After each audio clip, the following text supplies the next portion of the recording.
120 సంవత్సరాలలో ఒక ఓడ సిద్ధపరిచాడు నోవాహు.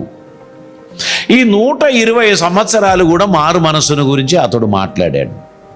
దేవుని ఉగ్రత రాబోచున్నది, జలప్రలయం రాబోచున్నది, మీరందరూ రక్షింపబడండి, మారు మనసు పొందండి, దేవునికి ఇష్టం లేని పనులు చేయకండి అని చెప్పుకుంటూ వచ్చిన ఒక్కడు కూడా ఆయన మాట వినలేదంటే అందరు అపహసించారంట.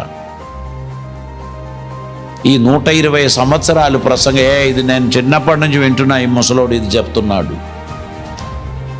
వానికి ఏదో మెంటల్ ప్రాబ్లం ఉంది, కొంచెం నూనె తలకు రాసి మంచి చన్నీళ్ళలో స్నానం చేస్తే బహుశా కొంచెం నయం అవుతుంది కావచ్చని ఎగతాళి చేసేవారు చెప్పి ఉంటారు.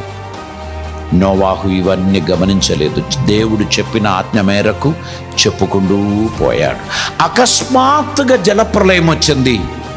ఆ కాలంలో 120 సంవత్సరాలు మాటలు వినిన మనుషులందరూ ఆ జలప్రలయంలో మునిగి చచ్చారు. ఎవరు కూడా విడిపింపబడలేదు.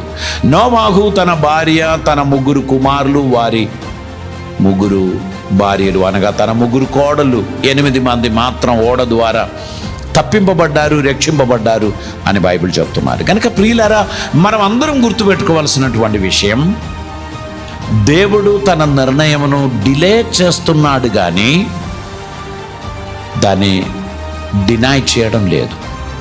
కనుక మారు మనసు పొందడానికి ఉన్న ఛాన్సెస్ ఇంకా ఉన్నాయి. ఇప్పుడు ఆయన మీ తలుపు నొద్ద నిలిచుండి తట్టుచున్నాడు. ఎవడైనను నా స్వరం విని తలుపు తీసిన ఎడల నేను లోపలికి వచ్చి నేను అతనితోనూ అతడు నాతోనూ భోజనం చేస్తాడు అని ప్రభు చెప్పిన మాట నెరవేరబోచున్నది.